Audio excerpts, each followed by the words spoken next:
My guest is seated. We're still waiting for another guest, but I have one seated in the studio. He's the news editor here at Citi FM and Citi TV. He's Ebenezer Afanyi-Dadzie. Eben, good morning. Good morning. How are you? I'm great. Yes, fantastic. It's good to have you here. Thank you. Yeah. How was the weekend?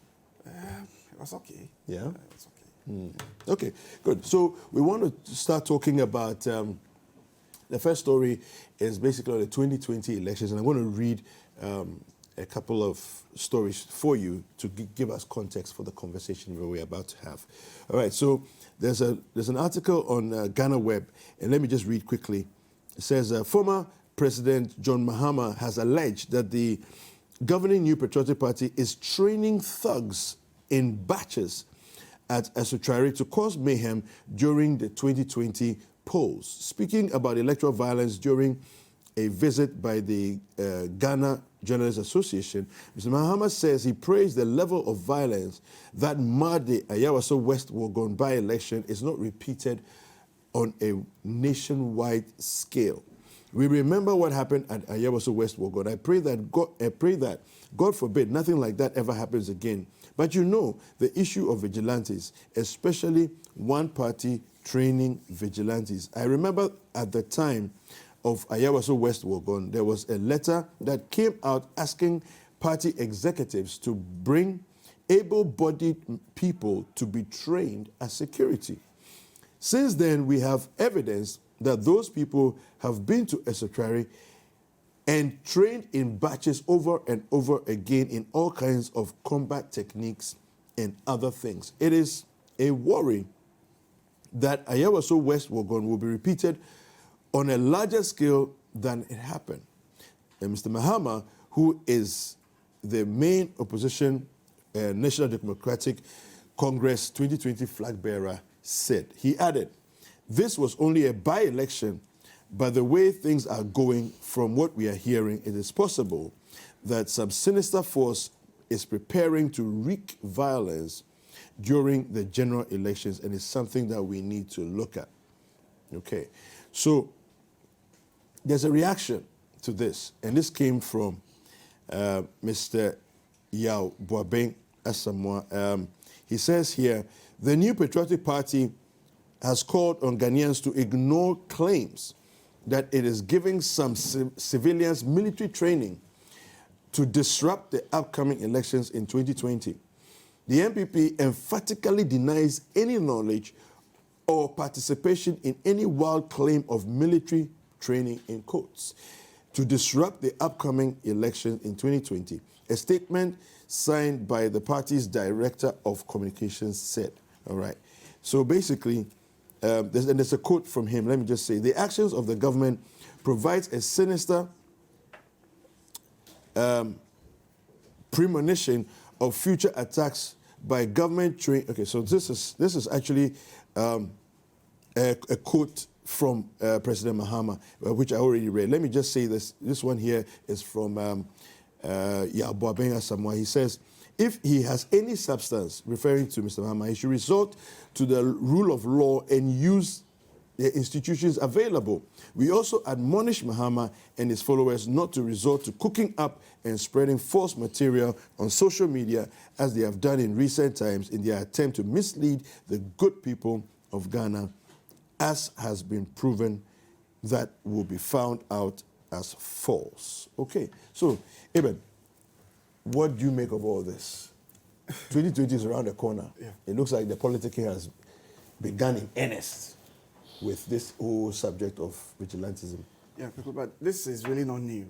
I mean, when elections are about to happen, we hear all kinds of allegations like that, and mostly it starts from the opposition. It's also because that both parties don't trust themselves, and they don't trust themselves because they've created that system of mistrust. Okay. And that mistrust starts from the security agencies. So when the NPP is in opposition, they have issues with the police. Yeah. There's that mistrust. Yeah. Because then when they are in power, they know what they also do with the same security setup. Yeah. So the same way the NDC is also in opposition, they are also worried and raising those alarm bells because they know that if we're there, this is the same approach. Yeah. So for me, some of these nuances and allegations without facts are really just red herrings. They are nothing. I mean, so like if Mahama is talking about the training of some people, so-called, at the Equatorial camp, yes. the training camp, there should be some evidence. I mean, you don't just throw it in the air and then you expect that, okay, they will come and defend. You see, we are in a country where perceptions take a foothold on the population more than facts. Yeah. So sometimes it's so easy to throw these things out there. So you build a certain perception so that, okay, then in the election when something happens, even sometimes you yourself can create, you yourself can actually create that situation that doesn't even exist. You know, so for me, when it comes to these issues, it's purely based on mistrust, and it's also building a certain perception in the minds of people. I do not think there's really any hard evidence to prove. Because the Equatorial military training camp, when you go there, they train all sorts of people. Yes. From the various security agencies, from the SERVs, from the army, the police. I do not know how you go there and point out somebody and say, okay, this person who is being trained doesn't belong to any of these agencies, but is being used as a vigilante boy for NPP or NDC. I don't know how you tell us that. So if you're able to really prove with facts, then it makes sense. But other than that, I think it's just one of those things they throw in and out before the election. Off the back of what you're saying, I actually also know that there are certain corporate institutions and other individuals who choose to go through some kind of a boot camp training under the military. You know, but that's no security issue. My question though is, how do we fix this for the future though? Because it looks like the whole issue stems from the fact that the executive controls the police. So therefore the police is not independent. So nobody really trusts that you will treat them fairly if you have a complete hold on the police as a unit. How do we That's really a bigger problem, and you may want to go into constitutional arguments as to whether we needed to make some changes when we had the opportunity to review the constitution. So some of these things we should have done in a certain way. Some believe that even the IGP should be given a tenure of office so that he knows that if I have 4 years and I will not be sacked, I can really work without any fear. Or if I have a certain tenure that another government will not come and push me off, then it means I can work freely. But I don't think really both the NPP and NDC, who have had a foothold on our democratic process, really want to do that, because whichever way you want it, they want a certain some level of control from the back when they are in power. So yes, when you are in opposition, you may want to make some of these proposals, but when they get into office, they want it to remain like that because it benefits the system. It's a bigger problem. We don't know who will have the balls to change some of these things so that we get a fully independent police force, because we know that, on paper you say they are independent, I mean, even what we call the executive, the legislature, and the judiciary, we claim that they are really checks and balances, but we know that in reality, a lot doesn't happen. It's more like scratch my back and I scratch yours. We have a bigger problem, but I really do not know who is going to change that. Unless maybe one day, if we want to have that hope that the NPP and NDC will leave the space for this to happen. I don't know, but for now, we may just have to endure with what we have. Okay. But then you may want to wish that you have men and women of integrity who do not fear to lose their jobs for the right things within the police force, within the military, everywhere. That for me is the bigger problem also. We do not have those kind of people because, don't forget, people want to protect their daily bread. They don't want to lose their jobs. There's so many things. You know, the victimization that can go on a lot within the public service or civil service when you don't sometimes bend the rules a bit for the ruling party. So sometimes people are also scared. You can't blame them because it's a bread and butter issue. You want to be cautious. If I'm being too hard and they are coming at me, I may have to pause because the politics can be very dirty in this country. We can even set you up just so people finish you out. You know, so it's a bigger problem. But we want to hope that the police themselves, knowing that they are also in this democracy, and that if things go bad, they will also be affected. Their families will be affected. So you have the hope that they will have that conscience, such that when we are going to the elections, they will make sure they nip a lot of these things in the bud, so that we are all safe. Otherwise, you can only bank your hope on that. But still, there will be some riffraffs who want to do the works to please either NPP or NDC. You never know. All right, so my other guest is seated, Elvis, Darko. Elvis, good morning. How are you? I'm good. Yourself? I'm very well, thank you. Great. Yeah, it's good to see you. Had a good weekend?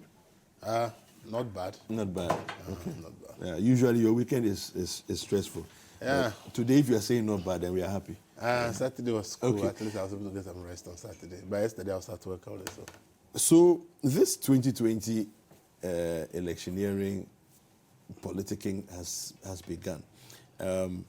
The Mahama camp has attacked, thrown the first blow, as it were, by saying that the government basically didn't, when they issued the white paper was an embarrassment in a certain sense, because basically what they've done is to say that we're not taking any of the commissions, or we're not taking a lot of the commission's recommendations on the Ayawaso West Wagon incident. And therefore, he's suggesting that at that, and as well as the training, apparently, of civilians in military camps, preparing them to become vigilantes that will be in action. I don't know what your take on this is. For me, I don't think that anybody should be invited there to be discussing something that nobody has proven. If he, being the former president, wants to make allegations, I think we should go beyond this, just throwing allegations about for people to be shouting. Look, we should be discussing issues that are evidence-based, that can give us results. As a former president with a political party like NDC, which just left power almost 3 years ago, if you claim people are being trained somewhere, you should provide enough evidence. He hasn't provided any evidence to back the case that people are being trained anywhere. So for me, we should just throw it away, these things, because we have important issues to discuss. No, but I'm asking you a question, is he possibly lying? But if you don't have evidence and you put out something, what does it mean? If you can't back it with evidence, then whatever you are saying, how do you expect me to believe it? I can't believe what has no evidence, okay? So I don't know how you expect me to believe it because somebody says some people have been trained somewhere to become a paramilitary or whatever without any evidence. I don't know how anybody expects me to believe that. So for me, this kind of thing, we should stop it. This is the biggest opposition party in this country should be doing proper work and providing legitimate evidence that the government will find it difficult to deny. And then the people will back you. But just because you see journalists and see media, you just throw out anything, I don't think it tells us even the seriousness of NDC or Mahama wanting to come back. See, we should go beyond this thing that people just throw things out, we go and follow it, then we leave it. No, give us incontrovertible evidence. Here's the NPP statement. Okay. I'll read like first two paragraphs here. He says, it should not surprise anyone that candidate John Mahama is throwing verbal flames at election issues again in his recent meeting with the leadership of GJA. The NPP emphatically denies any knowledge or participation in any wild claim of military training to disrupt the upcoming elections. Indeed, the former president comes to the debate about electoral violence far too late to be taken serious. After gleefully declaring his high credentials in election violence and threatening to match the NPP boot for boot, the candidate Mahama went to sleep with a false presentation to the diplomatic community about the noble country he seeks to lead. He made absolutely no input into the public, executive, legislative, and political leadership processes that led to the establishment of the Short Commission and the National Peace Council moderated bi-party dialogue. All these and the passage things are just rabble-rousing. No, we don't need these things. Please, the ordinary Ghanaian wants their problems to be solved, okay? That is what the dialogue. You see, we are spending precious airtime. You are saying this instead of using the precious airtime to discuss but issues. you also know that the political class determine the direction of the nation. That is why we should be letting them give us the kind of direction that will help the ordinary person. Yes. Not rabble-rousing and throwing allegations. Somebody comes to deny the allegation, it ends it, there's no evidence for anybody to follow. What kind of thinking is this? What we want them to do is to give us direction. If you are opposition, you want us to know that we are suffering, give us why we are suffering and what you will do to resolve our problems. Not rabble-rousing, throwing words out there, the government comes to deny it, it ends because both of you they're making the allegation, do not provide any evidence that will put the government in a tight corner. So they can also issue a statement just to deny it, and then we take the two statements and then we are discussing without asking any evidence to support the claim. we are wasting precious airtime that we should be using to discuss other issues that the ordinary person will benefit from. So for me, this kind of things, please, until there's evidence that you can hold on, forget about these things. I don't even see, excuse me to say, former President Mahama sat on the seat as president. Even under his tenure, the police were saying that they are just a tool in the hand of any government. They wanted reforms to be done. We spent $3 million to do a constitutional review commission. The report is sitting there. What did he do? He also issued a white paper to rubbish a lot of the things in the white paper. And today you are complaining that somebody has rubbished the issue of white paper. It has been, the Fourth Republic is replete with president issuing white papers to rubbish what the people say they want. And he himself has done some. And the thing that you are guilty of, you also complain. You see, when the politicians are complaining about something, they know what they have done. That's what they are. I think we need to set these issues aside and focus on the issues, okay? And focus on the issues that will make this country move on. Will make ordinary persons, oh, when I watched TV today, what was discussed? I learned this and I can apply it in my life. That is what we should be using the media for. But unfortunately, we also have come to the realization that if instead of us being the ones that are determining that this person is lying or not, we have become just publishing what they say. So that we are not actually playing the role we are supposed to be playing by saying what this person said is not true, what this person said is true. All we know is we just publish what they say and go and debate it again. We are supposed to be the middle people between the two, to be telling the public that what this person said, by fact, it doesn't exist. It's a lie. Oh, this one is true, so let's follow it.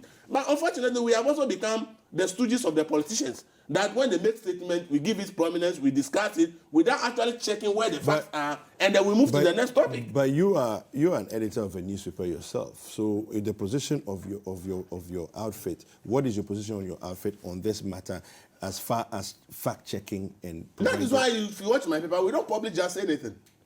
If we think the issue is of irrelevant to the public, we don't even bother about it. We try to focus our direction as a media house on issues that we think will benefit the ordinary people.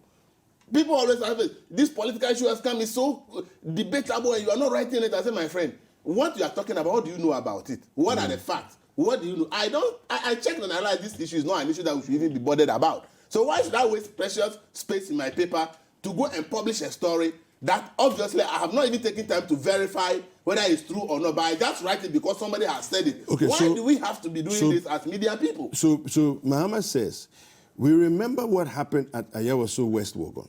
It's a fact. Nobody is talking about it. Let me finish. I pray that, God forbid, nothing like that ever happens again. But you know the issues of vigilantes, especially one party that is training vigilantes. I remember at the time of Ayawaso West Wogon that there was a letter that came out asking party executives to bring able-bodied people to be trained as security. Since then, we have evidence that those people have been to Asotware and trained in batches. Where is the evidence? The evidence he has. Why didn't he show it to the media? Why wouldn't he provide the evidence of the people being trained at Asotware to the media? That is what will be the basis. He's talking about vigilantes. His vigilantes killed people in NDC office at Asawase. They shot somebody and killed him. Those people who shot and killed are said to be party security people. His own party. And he's not addressing that. He's thinking that because somebody is in government, I can blame him. Vigilante is both sides. You have not addressed the one in your home. And you are focusing on somebody without even providing evidence. By yours, they shot and killed person in your party office. What's the difference of what you are saying, what has happened in your party? That's why I said let's focus on the evidence. Let's focus on the key issues. Instead of throwing if he was speaking to the media, he should have given them evidence. This number of people went to train there. This person is from this place. We know he's a party member to NPP. These are some pictures. Then the media can launch onto some of these things and even go out there to go and verify the people that they saw in the picture. They say this person is from Ashaman or Dansuman. And let me go to Dansuman and do some 1 or 2 investigations. People know this guy as an NPP foot soldier who is now being trained. Then the media can go and do this kind of checks and come and say, yes, we verified and we think that some of these people or all the people in these pictures are actually party foot soldiers. Then we are beginning to do something. But then when you just throw out the words, and you don't provide us that hard evidence that the media can follow up on to see whether it exists. And then we use it to discuss and spend so much precious time in the media on these issues when the ordinary person is up this morning and is thinking of how to get kinky, is thinking about how I can pay light bill, how I'll pay my water bill, how my CST will be deducted, how life is going for me. Are there opportunities that ordinary person can take advantage of that can improve my life? Instead of the media focus on these things that help develop a country, holding the government accountable, holding the opposition accountable. Why is government not doing it? Why is the opposition shouting about this? Why they themselves are guilty? We have to be able to hold people to the street rule. But then shouting because somebody has made a statement, I think that if we don't move away from this as media and we don't really focus on the issues we think are the directions for this country to go to, we are going to be the one that is sending this country into a ditch following the politicians. Because it's like the media space is what the politicians say is what we discuss. All right, okay. Thank you very much. We're going to take a short break and we'll come right back. Please don't go anywhere. All right, welcome back. And we're going to go into the next topic. We're talking about the CST, Communication Service Tax. And some of you may have noticed already that you've been receiving messages that the 10 Ghana cedis that you put on your as you bought as credit has actually been given to you as 9 cedis, 20 pesos or somewhere thereabouts. All right. So the story we have here from the Ministry of Communications: stop upfront talk tax deductions. Communication Ministry orders telcos. And the story says, telecommunications companies in Ghana have been ordered to cease the instant deduction of the communication service tax, also known as talk tax. To minimize the negative impact of the current mode of deduction of the CST, the Ministry of Communication hereby directs the immediate implementation of the following measures. CST should be treated in the same way VAT, NHIL, Get Fund levy, and all other taxes and levies imposed on entities doing business in Ghana are treated. The extraordinary upfront deductions of CST and notification of the same to subscribers must stop with immediate effect. The Ministry of Communication directed. The directive was captured in a letter the ministry wrote to the National Communication Authority and cited by citynewsroom.com. The ministry also directed that all unused data and voice bundles purchased by subscribers do not expire and must be rolled over with the next recharge. Okay, MNOs will be subjected to strict compliance with exiting quality of service standard to ensure value for the subscribers' money in accordance with the license obligations. All right, so Elvis, I want to start with you on this one. The ministry has spoken. First of all, do they have they are Ministry of Communication, so we presume that they have the authority to do that. But in terms of Parliament and its existence and the laws that we have, can they just write a letter and issue an order, a decree of sorts? They don't have any order if the telcos are actually implementing a law that is passed by Parliament. It's only Parliament that can change it. Okay, but is this the case? I mean, I want some clarity. Well, of course, if you look at the communication service, that is supposed to be an upfront payment of the tax. If it's upfront, it means that you're supposed to take the money once the purchase is done. Whether the person has utilized what is purchased or not, it's irrelevant by the law. Once the purchase is done, the payment must be done. So I can buy a credit and 10 cedi and load it. I may not use it for the next 3 days, but the very moment I load it, that tax needs to be deducted, irrespective of the fact that I'm yet to even use the credit. And that's what the law says. So the telcos, by doing that, have not infringed on any law, and they are rather trying to obey the law. And the truth of the matter is that, yes, the text message that is telling you that you have been deducted so much because of this, and following the few calls I've done and checks indicates that it could have been done other way if the government or the ministry had done proper consultation with the telcos. But it appears the ministry and the telcos are on some form of coalition course.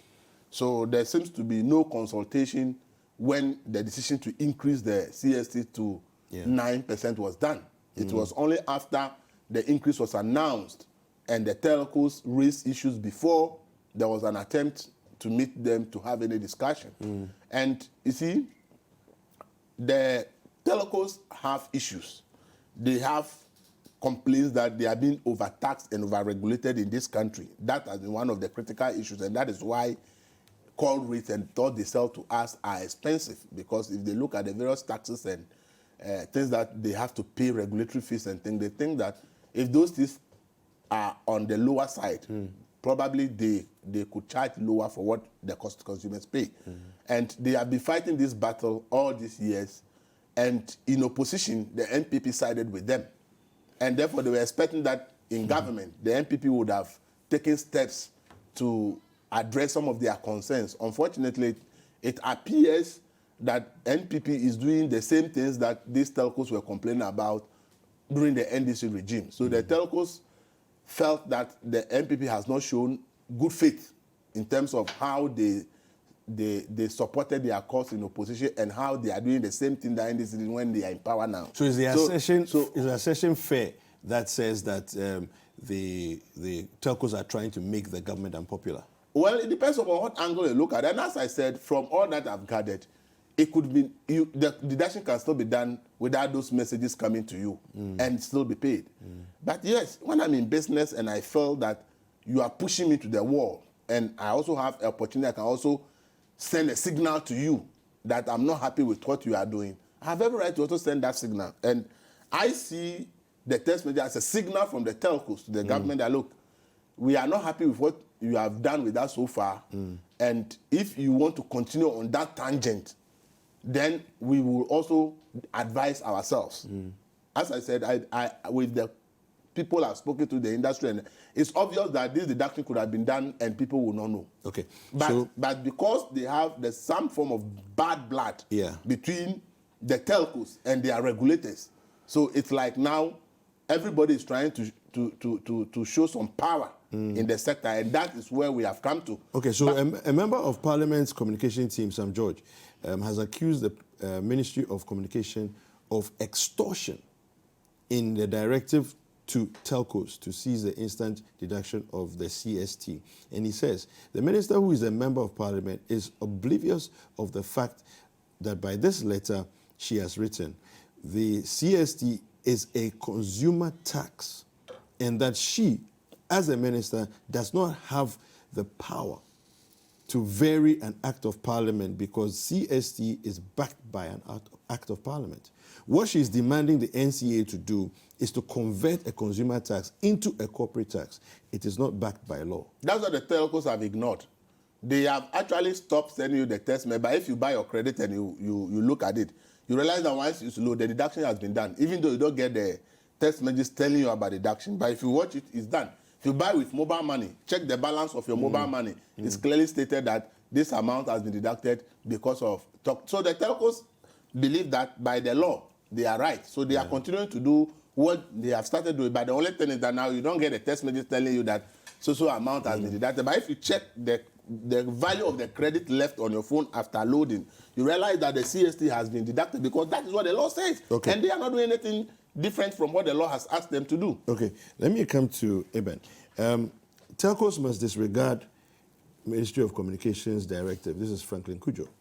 And I just quick quote here. He says, the conversation is that the telcos are stealing revenues. Now you have imposed a tax, and they are taxing on the tax and showing it. That one too, you have a problem. You are saying that they shouldn't show it, but you said, I'm a thief. And now I'm showing you that I've introduced a tax which you will be collecting in order for you not to feed the narrative into the public's mind and actually give mileage to the narrative that telcos are stealing. They are saying, have you seen the tax is now 9%? And if you buy 1 CD, you get 0.93. What can be wrong with this? So I think they should disregard the narrative. This is what Franklin Kujo believes. This CST thing is more of like you throw something at the wall and it comes back to you in a very hard way. So the point is that when it was 6%, we know this CST is not new. I mean, it's been there since 2008. It was introduced by Kufo. Yes. We are aware. Yes. So when it was 6%, the telcos were absorbing it. And they were absorbing it upfront, and they paid upfront. Now, you increased it to 9%. And then they said that before this particular CST increase, there had been other realignment of the taxes in 2008 when they realigned the VAT and NHIL. Yes. So it's imposed some additional component of taxes on them. So this time they say, okay, you know what, we can't absorb it any longer. So we are pushing it to the consumer. Then they said, okay, so the only difference then is that this time when you pay the tax and it will show, there's a message, or you know that indeed have been deducted. Yeah. And I think that's what makes government uncomfortable. Because, you know, we always want to have the easy way when taxes are they are implemented, they do not want you to really see it that much. I mean, if you don't see it so much physically, it doesn't hit you that much. Yeah. So this one is hitting. But don't forget that before this, around this same time, there's an increase in water and electricity tariffs. Yeah. There's an increase in fuel prices, which has culminated in transport fare increases. And then now this one. So of course the government has really been hit. And so, but from what Elvis said, that is also what I gleaned from the situation. That if perhaps government had communicated, they had sat down with the telcos and had a conversation prior to this, probably they would have also toned down a bit in terms of showing us the messages, although we know that they are deducting. So I think that there's really there's like a turf war happening, because I'm told that, you know, the telcos have a concern with the Kelly GVG contract, for instance, and how much money is going from them, almost $200 million to Kelly GVG. And so far, we haven't seen even the benefit from Kelly GVG yet. The government hasn't told us anything that since Kelly GVG started monitoring revenue, whatever, this is the amount they've saved the country. We haven't seen it yet. So you could see that there's some dissatisfaction with the telcos. And it appears that the minister's posture with the telcos is not helpful. And you see, so like he said, if there's also a way they can also come at you and do it legitimately, they will come at you. And this one is legitimate. You can only appeal to their conscience. That we think that you shouldn't do it this way, but do it this way like you used to do it before. Then it saves us. Otherwise, it can't be a directive forcing them. I don't think that they've committed any illegality. But then also we need to have a conversation about how government always is quick to want to tax through consumption. You know, we know that we have a problem with taxation in this country. We have not widened the tax net. There are many places we are not plugging into the tax system. But then we find ways to already burden the very systems that are being taxed already. Because you know this is the CST, the 6%. When it was introduced by then, Kufo, the point was that it was going to be used to create jobs for the youth. So it was through that we had the JIDA, and then even the Super Info Solutions and all that. But to be frank, we know what all those projects cost us. And really, if you want to even ask them, how did they use the 6% from 2008 to 2019? I'm not sure you even get good answers for that, how that money was used. I'm told that we raised between 2008 and now, we raised about 1.97 billion cedis. How has that money been used? Have they been used effectively? We don't know. But then you've easily increased another tax. You've increased it from 6% to 9%. What about the call for the no expiry? The no expiry. So I asked myself, at what point did we know this? Because the CSC has existed all this while. And all this while, there's an expiry on your data bundle. So is it now that because... I think apart from Airtel Tigo, everybody else... So it's like now that they've decided to do the unapproved deduction, it's now that you've remembered that, what they were even doing with the expiry was not right. You know, that is a good call for now. But then also, it was based on what is happening. That's why they've issued that directive. But it's a good call. Of course, if we are paying the taxes and all that, you don't need to put expiry on the data bundle and all that. I think that one is fair. But then I think it's born out of the ministry's anger over this situation. That's why they realized that, okay, this thing they are even doing is not right. So let's correct it now. So let's see how it goes. But I think whichever way, they may have to judge and see how best they do with this. But also, I have a challenge. It's like you are telling me, okay, I'm taxing you, but don't let the people see. I have a problem with that because governance is supposed to be transparent. If you are taxing me, why are you afraid you don't want me to see that you are taxing me? I don't get the point. So it means that government is only thinking of the political damage. That's all they are thinking about. It's just the political damage they are thinking about. But we are paying whichever way. Government is worried because consumption taxes affect the ordinary person directly. See, if it were companies that are making profits and government is taxing the profit, the ordinary person will not feel the pinch. But then when it's a consumption tax and it's the ordinary person that is paying directly, the person feels the pinch of what is paying. And that is a way of the person determining the decision to vote. So I think this government needs to be careful, especially the posture that is emerging between the telcos and the ministry in charge of that. Yeah. Government needs to take some drastic steps to amend the relationship they have with these telcos. Are the telcos If not, powerful enough to sway? They are too powerful. Explain. The telcos are too powerful to sway votes and kick a government out of power any day, anytime. How so? Simple. Read about Cambridge Analytica and find out what they do and how they're able to sway votes across countries. Yeah. There are messages that will be targeted at you. You think that you see it on your Facebook, but you think that everybody is seeing it, but it's only you who is seeing it. And it's sending you a bad message that this government is not performing, so kick him out. You see, telcos are so powerful that if you play with them, they can get rid of you. So I think that the posture that is emerging between the telcos and the government is not good for the government. That is why they are worried. And their worry should not be worsening the situation, because the letter that came out is actually worsening the situation. Yeah, because I mean, because it has become more of confrontation now in the public. The Minister of Communication, who actually worked with the telcos before, should know this. So why would she come out guns blazing in that way? That is the question you ask yourself. As I said in opposition, whatever the telcos were saying against the then government, the NPP was in full support. Okay. So how come that you are in government that the very same things that they complain about is happening? And at the NDC, they said Suba's work is no work, and that the telcos NCA can do it at a cheaper cost. You agreed with them. But when you came, you brought in Kelly GVG to do the same thing Suba was doing, and your explanation is that Suba was charging $2.6 million a month dollars. You have brought it to $1.4 million. You have made some savings. That is not the argument the telcos were making in opposition.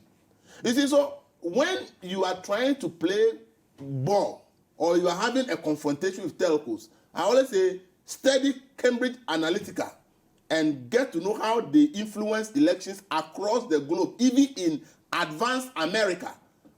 Yeah. After the elections, they found out that there were so many stories about the Democrats and Hillary Clinton that were completely false, but were sent to people and they read it as credible information, which informed their decision not to vote for the Democratic Party. And the research is there. So I think the government that is worried about its chances, it is not about confronting the telcos. It's about going to sit down with them and say, look, maybe we were not listening to you in the past almost 3 years. Now the thing is becoming a public issue. Let's sit down and find ways of how we can deal with this issue and get the telcos. Because see, the telcos, right now, what people are not looking at is that it is only one telco that declares profit in this country in every year. All the others have submitted accounts that shows that they are not making profit, so they are not paying anything to government in terms of their profits.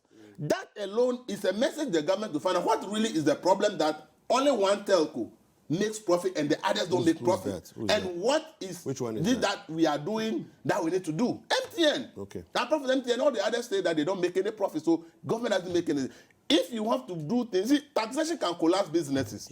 The level of taxation and how it is done can collapse businesses. So you have to look at it critically and find out whether you are overtaxing, as the people are saying. Are there things you can do to help them stay in business, make profit, for you to tax their profit, rather than putting in so much taxes? If you look at the talk time, we have an NHIL, which is a consumption tax. We have VAT on it. Before we are having CST and another one. There are 4 different taxes. If you put it together, it's about 22 pesos out of the 1 cedi credit. And this is it. And this is aside regulatory fees and other things that these telcos pay, and so many other things. How even government deployed the 4G is an issue with the telcos in this country. So we need to listen to their plea. I'm not saying that government should kowtow to the dictates of telcos, but I'm saying that when businesses continuously tell you that things are not going well, the best thing to do is to sit down with them. But the letter that emerged, and you see, interesting, the letter even didn't emerge from the telcos. So this is a letter from the ministry to NCA. And that letter found its way into public domain. And that letter gives you an idea that there's some form of mistrust or some confrontation between the ministry and then the industry players. For me, it's not good for the government, it's not good for business.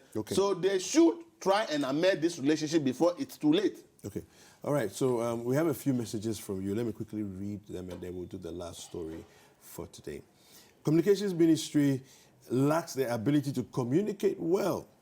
Either our leaders do not know their jobs or they are doing the populist thing. You don't add your name. Kindly add your name the next time. Nana Nkoswo Hene Ako Frimpong, he says, if the air we breathe could be taxed, Akufo-Addo would have done that, yet told us that in their budget that they were taking Ghana from taxation to production. We are in a draconian taxation era, a swindle government. Okay, so The tax policy has not changed under any government in the Fourth Republic, so it's not about Akufo-Addo or the. As a nation, in terms of tax policy, we have focused too much on consumption taxation than going to other taxes that makes economy grow. If business is making more profit and you are taxing the profit, what it means is that they can expand and employ more people. It means that there's more job opportunity. Then you oil the economy with that. But see, if you have an economic growth that is led by oil production, and the oil production is in the sea, offshore, so employs only few people, you can have the figures that the economy is growing on paper. But in reality, people won't feel it because it is not a production that is absorbing a lot of people. Okay. So growth, Ghana can be the fastest growing economy in the world for the next 10 years. On paper, because it's fueled by increase in oil production. But in terms of job creation and things that alleviate the plight of the ordinary person, it may not. And when you worsen the problem by investing the money in free SHS, which is building capacity for the future, you will not see the impact now. Today. So today you will not feel all that the oil is adding. If we're investing oil into productive sectors like agri and other places that will give jobs to people, will create, then you may feel the impact of oil, even though it employs a very small number of people. Let's do the last topic. So. The kidnapping, kidnapped girls, Takoradi Kidnapping girls saga, we're still on it. The COP Bright Odro has said that there's a second DNA test, which some of the family members are calling for, is not necessary and that it won't make any difference. Let me just quickly read what he says here.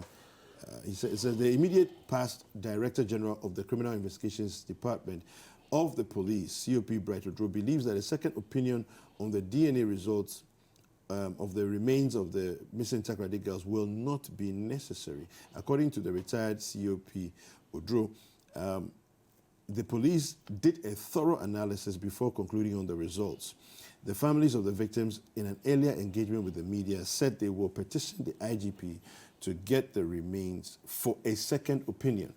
This follows an announcement by the police that a DNA test on some remains found around the residence of the prime suspect in the case are those of the girls. Let me start with you, Eben.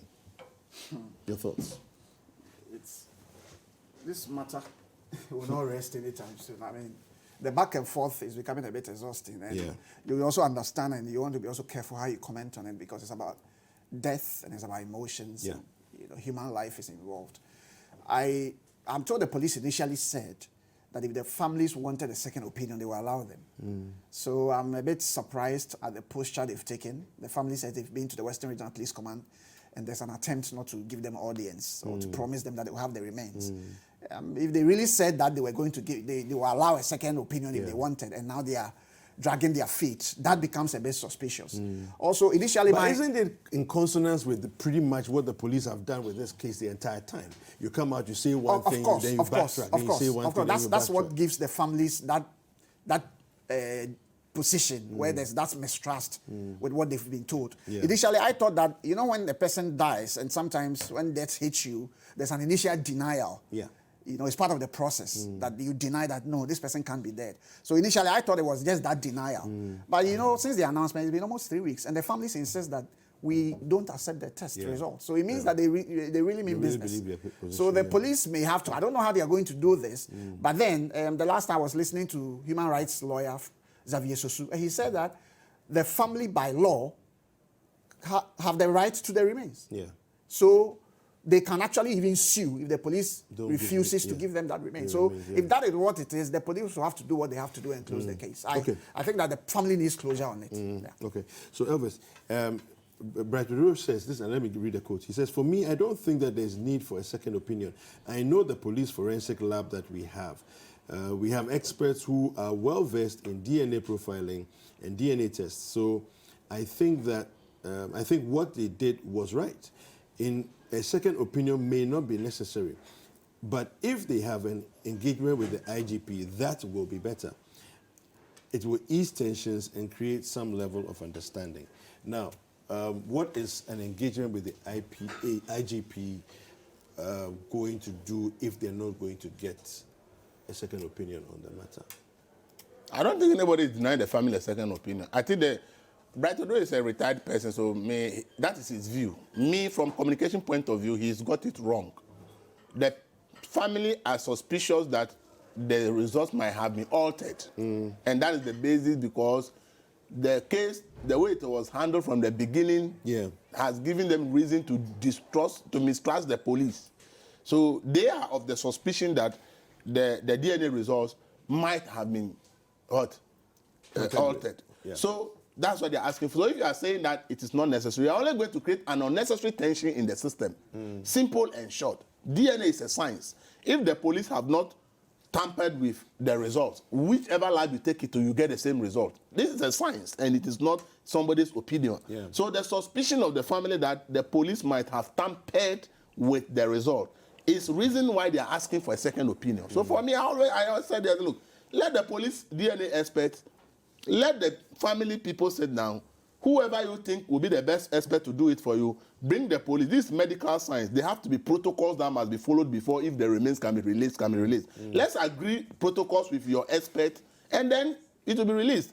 They going to the Western Regional Police Command is of no use, because the issue is now out of the hand of the Western Regional Police Command to Accra.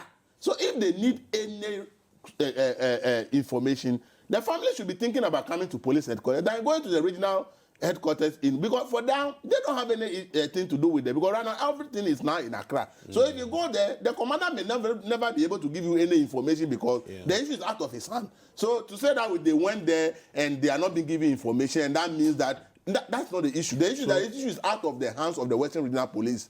It's in the hands of the headquarters. If you need information, come to CID boss, come to IGP and say, look, this is it, and deal with it. So I think that the family, I know it is an issue of emotions, and if it's my family, I'll have similar emotion. But within the emotion, I must also apply some critical thinking and be able to get a finality, because that's what you are looking for. So going to the Western Regional Police Command, I think it's of no use. The question I want to throw to either of you, whichever, it doesn't matter, is the issue of the forensic lab and a second opinion. Is the police the only one with a lab? The whole West Africa, Ghana police has the most modern and best. So even countries within the sub-region bring their samples here to come and do DNA tests. So if you are saying you want a second opinion, it means that you can't be done in Ghana, even the sub-region. It means that you are going outside the sub-region of West Africa. And that is a fact nobody can deny. So maybe, you see, and these are some of the information probably the family is not aware of. You can't do any DNA test in this country that is more modern than what the police lab offers. So if you say you want a second opinion, then you should be ready that it's not going to be within Ghana or in West Africa. You have to go beyond that. No, I mean, I don't think they should bear the cost. For government, when the state want to bring a finality, I think that the state should bear the cost. If they still are better, then you have nothing to hide. So why will you bear that cost and get the thing done elsewhere and have a finality on the issue? That's why I said that the people should appoint their own expert they believe will be fair. And then let them sit down with the police forensic experts, because this is medical science, there must be protocols before those parts can be released. So if the two experts agree on protocols and they sign to it, it will be given to that expert, whichever country they are flying it to. There will be a government representative, there will be family representative. They go there, do it, and they have finality, because once they have doubts in their mind, no matter what to do, they will. But if that second opinion will settle all the doubts in their mind, and we can have move on. finality. Yeah. Why not? I Okay. think that we shouldn't be dragging this issue. All right. Okay. Thank you. Well, thank you to Ebenezer Afanyi-Dadzie, who is a news editor here at Citi FM, Citi TV, and also to Elvis Darko, who is the editor of the Finder newspaper. Thank you very much for watching this segment of the show. Hi guys, I hope you enjoyed this video. Subscribe to our YouTube channel, The Citi Tube. For exclusive breakfast daily content and other Citi TV programs. Like, comment, and share with your friends.